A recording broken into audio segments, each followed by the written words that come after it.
Hello friends, this is Viraj Rane from Perseus Institute, Mumbai. I hope every one of you is doing well, especially with respect to your padai and with respect to your health. With this particular lecture, I am starting a new series of lectures and this series focuses on governmental schemes.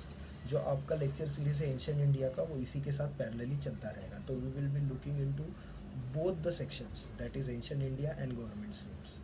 Government schemes बहुत important है. UPSC prelims point of view से questions पूछे जाते हैं, CAPF के exams में भी पूछे जाते हैं. सीएपीएफ का जो ऑब्जेक्टिव पेपर है, फिर आपका जीके पेपर है, सीडीएस का, आपके स्टेट सर्विसेज के प्रीलिम्स है, इन एग्जाम्स में पूछे जाते हैं क्वेश्चंस सेंट्रल गवर्नमेंट की स्कीम्स के ऊपर. जब हम लोग स्कीम्स करते हैं सेंट्रल गवर्नमेंट्स की पढ़ते हैं तो हमें इस तरह से पढ़ने चाहिए इन स्कीम्स को कि 3 बेसिक क्वेश्चंस आर आंसर्ड, और इन्हीं 3 बेसिक चीज़ों पे पूछा जाएगा क्वेश्चन आपके ऑब्जेक्टिव टाइप पेपर्स में, आपके यूपीएससी प्रीलिम्स में या फिर दूसरे ऑब्जेक्टिव टाइप पेपर्स में. ये 3 फंडामेंटल चीज़ें जो आपको याद रखनी है किसी भी स्कीम के बारे में, वो है the ministry which is implementing a particular scheme. Then we have the beneficiary group, कौन सा ग्रुप है जिसको इस स्कीम का बेनिफिट मिलने वाला है. And third is the actual benefit that the group is going to get. और एक चीज़ जो मैं अभी क्लियर करना चाहता हूँ, एंड दैट इज़ इन 3 के अलावा और एक चीज़ हो सकती है. इट इज़ नॉट नेसेसरी कि वो चौथा चीज़ पार्ट हो क्वेश्चन का. And the fourth thing which may be associated with the scheme, or and if it is associated with the scheme, so you have to remember that, and that fourth thing is motto. ठीक है, motto of the scheme. तो अगर कोई मोटो दिया गया है उस scheme के साथ तो वो आपको याद रखना चाहिए. जैसे कि प्रधानमंत्री आवास योजना ग्रामीण, इस स्कीम के साथ एक मोटो है हाउसिंग फॉर ऑल. तो you have to remember this. ठीक है, you have to remember this. Coming back to the schemes, आज हम लोग एक स्कीम देखेंगे इस पर्टिकुलर वीडियो में. मुझे नहीं लगता है किसी भी वीडियो में 2 से ज़्यादा स्कीम्स देखना आपके लिए पॉसिबल है. ध्यान में रहेगा नहीं, आपका मन भी नहीं करेगा वीडियो देखने का, इतना लंबा video with so much of factual information. So what we will do is in this particular video we will look into only one scheme. And today's scheme, inaugural scheme of this lecture series is Pradhan Mantri Gram Sadak Yojana. Pradhan Mantri Gram Sadak Yojana is not a new scheme. We are actually in the third phase of Pradhan Mantri Gram Sadak योजना right now. प्रधानमंत्री ग्राम सड़क योजना जब शुरू किया गया था तो उस इंटेंशन से शुरू किया गया था कि जो हैबिटेट्स है जिनके पास रोड कनेक्टिविटी नहीं है उनको एक ऑल वेदर रोड कनेक्टिविटी देना. तो अगर कोई प्लेन्स पे हैबिटेट है, if a habitat is located on the plains in India and if it has the population of more than 500 और उसके पास अगर रोड कनेक्टिविटी नहीं है तो रोड कनेक्टिविटी देना rural development ministry of rural development का टास्क था. Sorry, I forgot to tell you, this scheme is implemented by the ministry of rural development. बहुत इंपॉर्टेंट चीज़ है, ये याद रखिए. This scheme is implemented by the ministry of rural development. ठीक है, तो पहला पार्ट था कि अगर प्लेन्स पे हैबिटेट लोकेटेड है, पॉपुलेशन 500 से ज़्यादा है, कोई रोड कनेक्टिविटी नहीं है, तो उसे ऑल वेदर रोड कनेक्टिविटी देना रिस्पॉन्सिबिलिटी है मिनिस्ट्री ऑफ रूरल डेवलपमेंट का. अगर कोई हैबिटेट लोकेटेड है हिली एरियाज़ में, ट्राइबल एरियाज़ में, डेजर्ट एरिया में या नॉर्थ ईस्टर्न इंडिया में, और उसके पास रोड कनेक्टिविटी नहीं है और उसका पॉपुलेशन 250 से ज़्यादा है. ठीक है, अगर उसका पॉपुलेशन 250 से ज़्यादा है, 250 लोगों से ज़्यादा है, तो उसको रोड कनेक्टिविटी देना through one all weather road will become the responsibility of ministry of rural development. Third, अगर कोई हैबिटेट लोकेटेड है in left wing extremist area तो उसका पॉपुलेशन कुछ भी हो उसे रोड कनेक्टिविटी देना ही है. एक ऑल वेदर रोड कनेक्टिविटी, एक ऑल वेदर रोड उसे देना ही है. अगर उसका पॉपुलेशन 250 से नीचे फिर भी देना है. ठीक है, again responsibility of ministry of rural development. Ministry of rural development scheme को एग्जीक्यूट कर रहा है. अभी हम लोग थर्ड फेज में, सेकंड फेज में नहीं जाते. फर्स्ट फेज के बारे में मैंने इसलिए बोला कि एक फाउंडेशन बन जाएगा. In the third phase that was started in July 2019, the target was कि इस स्कीम के through we will provide connectivity to the habitats. Connectivity हम लोग देंगे हैबिटेट्स को. कौन सी चीज़ों के साथ? ग्रामीण एग्रीकल्चरल मार्केट्स के साथ, सेकेंडरी स्कूल्स के साथ एंड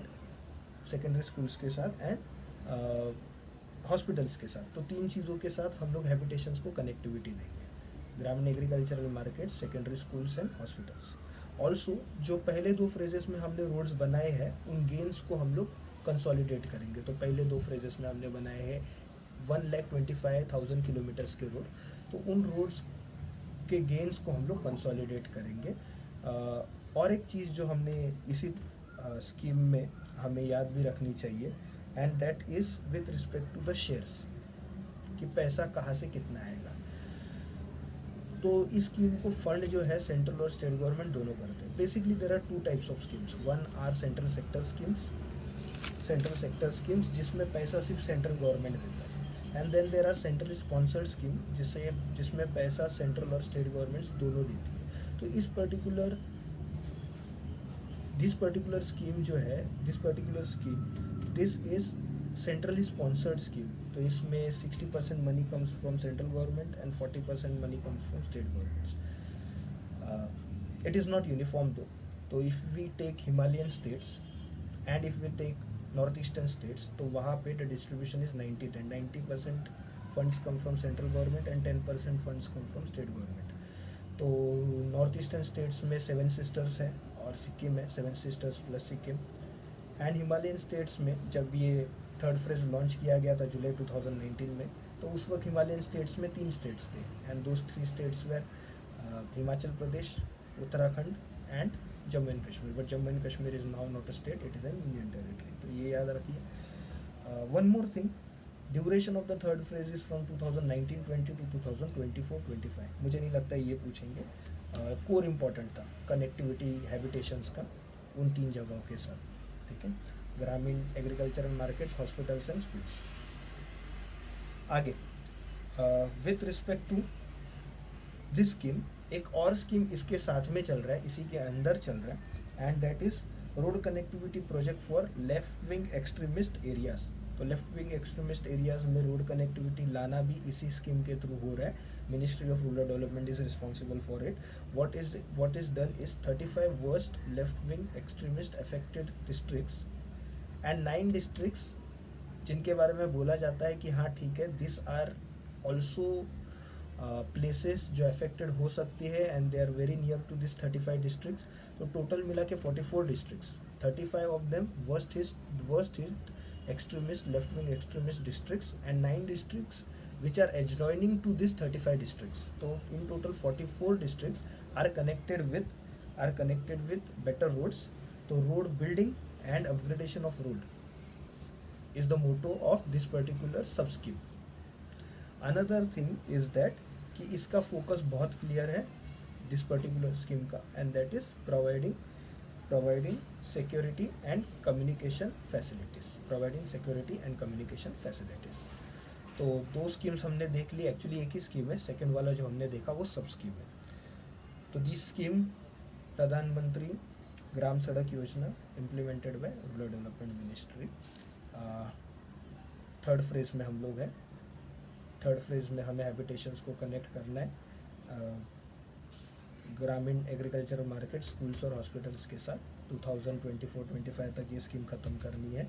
उसी के साथ साथ जो गेन्स पहले के टाइम पीरियड के हैं, पहले के फ्रेजेस के, उन्हें कंसोलिडेट भी करना है। पैटर्न याद रखिए, कौन से पैटर्न में फंडिंग आएगी। 60-40 for all the states with the exception of 90-10 for Himalayan states and north eastern states. Road connectivity project for left wing extremist areas, ये सब स्कीम है जो इसी के साथ चल रहा है, और इसमें 35 worst left wing affected districts और 9 एडजॉइनिंग डिस्ट्रिक्ट्स को कवर किया गया है। उनमें रोड बिल्डिंग ऑपरेशंस होंगे, रोड अपग्रेडेशन होगा, and this is being done with the point of view of security and communication. Will stop here. Next scheme जो हम लोग देखेंगे अगले लेक्चर में, it is national social assistance programme, और उसी के साथ उसी पर्टिकुलर वीडियो में we will also look into Pradhanmantri Awas Yojana Gramin. ठीक है, thank you for listening, bye.